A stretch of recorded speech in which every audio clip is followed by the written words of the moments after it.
अभिषेक झा, चूंकि ये लग रहा था 12 जून को, हम लोगों ने उस पर चर्चा भी की थी कल ही कि 12 जून को अब तय हो गया है सब कुछ और बहुत बड़े स्तर पर यह बैठक होने जा रही है।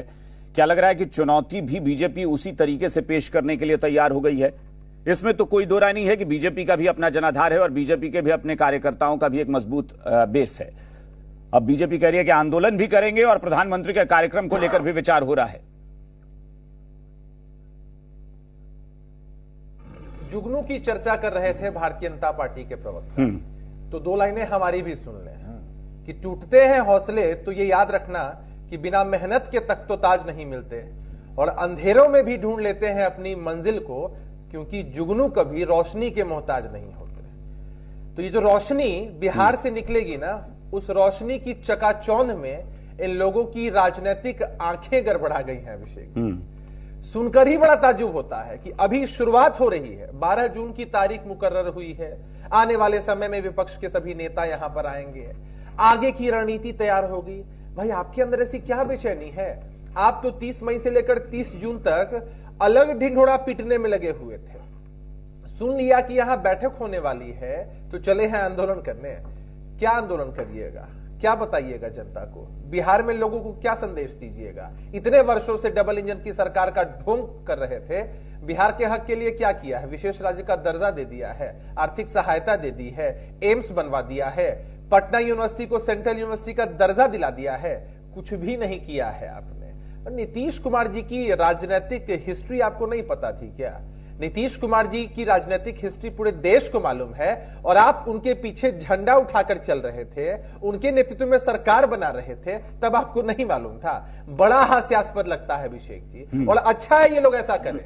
एक तरफ दम भरते हैं, हम सबसे बड़ी पार्टी, हमारे पास सबसे बड़ा चेहरा, हम सबसे ज्यादा सीटें जीतेंगे, और सिर्फ विपक्षी एकजुटता को लेकर एक बैठक अनाउंस होती है कि बेचैनी इस कदर बढ़ जाती है। लेकिन अभिषेक झा, ठीक है, ये तो आपके विरोधी करेंगे, ये बात सच है, और आप कहेंगे कि नहीं ठीक है करने दीजिए, लेकिन ये सोचिएगा जरा कि नजारा ये क्या पेश करना चाहते हैं। ये सड़कों पर उतरने की बात कर रहे हैं। सड़क पर उस दौरान अगर ये प्रदर्शन करते हैं, आंदोलन करते हैं उस बैठक के खिलाफ, तो जनता का जाहिर तौर पर माइंड डाइवर्ट होगा। उसे लगेगा कि भाई सड़क पर ये हो क्या रहा है, कौन कर रहा है? तो बीजेपी कर रही है, प्रदर्शन कर रही है बीजेपी।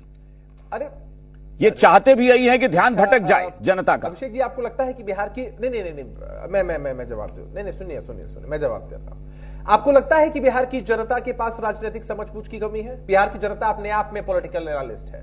बिहार की जनता इस बात को समझती है कि ये लोग अपनी बेचैनी का प्रदर्शन करने के लिए ये पॉलिटिकल नौटंकी प्लान कर रहे हैं। जनता आनंद लेगी, चाय की चुस्की लेगी, देखेगी कि कुछ बेचैन नेता कैसे जून की गर्मी में रोड पर घूम रहे हैं। घूमने दीजिए ना, लगेगा ना कि भाई विपक्ष में जब आना होता है सत्ता का सुख नहीं मिलता है। और अगर उसी दौरान केंद्र से वही तारीख तय कर दी गई, 11-12 के दौरान ही केंद्र से लोग आ गए, तब करिए ना भाई। हमने किसी को बिहार में आने से मना किया है क्या?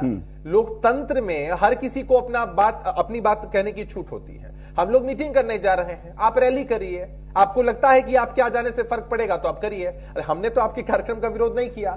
हम तो नहीं चिल्ला रहे हैं कि प्रधानमंत्री जी क्यों आ रहे हैं। अभी लंबे समय से अमित शाह जी आ रहे थे, हर हफ्ते आते थे, क्या हो गया? और याद करा दूं मैं वो दिन 2015 में महागठबंधन का स्वरूप था, इससे छोटा ही स्वरूप था। प्रधानमंत्री जी ने 42 आम सभाएं की थी, महज 53 सीटें जीते थे ये लोग, और कई सीटों पर इनकी जमानत तक जब्त हो गई थी। तो इनकी परिस्थिति क्या है ये तो खुद ही। चलिए, विनोद शर्मा जी कुछ कहना चाह रहे हैं, आपको जवाब। विनोद जी करेंगे, हम चिल्लाना। विनोद जी, ये बात तो सही है कि भाई मैं फिर अभिषेक झा, ये बिहार की जनता के लिए डॉक्टर संजय भी कह रहे हैं कि बहुत अच्छा है, जनता को पता तो चले कि मुद्दे क्या क्या हैं। वो अपना मुद्दा गिनाए, आप अपना मुद्दा गिनाइएगा, और जनता को इस बार मौका मिलेगा चुनने का कि हाँ भाई मुद्दों पर बात करते हैं, देखते हैं कि किसका मुद्दा कितना प्रभावी है। अभिषेक जी, कोई बिहार का चुनाव नहीं होने वाला है। हालांकि विपक्ष के लोगों को नहीं, तभी तो मैं कह रहा हूं ये पूरे देश के लिए है। उनको बिहार से जुड़े जितने भी मुद्दे नहीं, मैं वही बाइफर्केट करने की कोशिश कर रहा हूं। वो मुद्दे उठा सकते हैं, अपनी बातों को कह सकते हैं, लोकतांत्रिक तरीकों से कहें, कोई रोक नहीं है। हम इनके जैसा तानाशाही रवैया अख्तियार करने में विश्वास नहीं रखते हैं। अभी जो चुनाव होने हैं वो देश के चुनाव है। आम चुनावों में देश की जनता जो परेशान है, उन बुनियादी मुद्दों को उठाना हम लोगों की प्राथमिकता में शामिल है। हम मुद्दों की राजनीति करते हैं, राजनीति के लिए मुद्दे नहीं बनाते हैं। इन लोगों के मुद्दे जो है वो जन सरोकार के मुद्दे हैं ही नहीं। बड़ी बड़ी बातें की थी, सत्ता में चले आए और लोगों को दिग्भ्रमित कर रहे हैं। तो इनको इतना अभिषेक झा आप मेरी बात को समझिए, मैं क्या कह रहा हूं, जो डॉक्टर संजय भी कह रहे थे, आपने मुद्दा उठाया ना कि बेरोजगारी पूरे देश में, महंगाई पूरे देश में, ये राष्ट्रव्यापी मुद्दा है। उसी तरीके से बीजेपी को भी लग रहा है कि एक करप्शन का मामला, वो सिर्फ बिहार सेंट्रिक कहां कह रहे हैं, वो कह रहे हैं कि तमाम प्रदेशों के नेता एक साथ जुटेंगे, वो अरविंद केजरीवाल पे करप्शन का आरोप लगा देंगे, वो मुलायम सिंह यादव के बेटे हैं अखिलेश यादव, उन पर भी करप्शन की बात करेंगे, वो हेमंत सोरेन की बात करेंगे, वो लालू प्रसाद यादव की बात करेंगे। अरे सुनिए, बीजेपी के पास एकदम जबरदस्त वॉशिंग मशीन है। अनेकों उदाहरण है। नारायण राणे जी इनके दल में शामिल हो जाते हैं, शुभेंदु अधिकारी इनके दल में शामिल हो जाते हैं, हेमंत बिस्व शर्मा, इतने आरोप, इनके यहां मुख्यमंत्री बन जाते हैं। ऐसे कई उदाहरण हैं। भ्रष्टाचार को ये लोग अलग चश्मे से देखते हैं ना। हमारे दल में चले आइए, आप सदाचारी हो जाएंगे।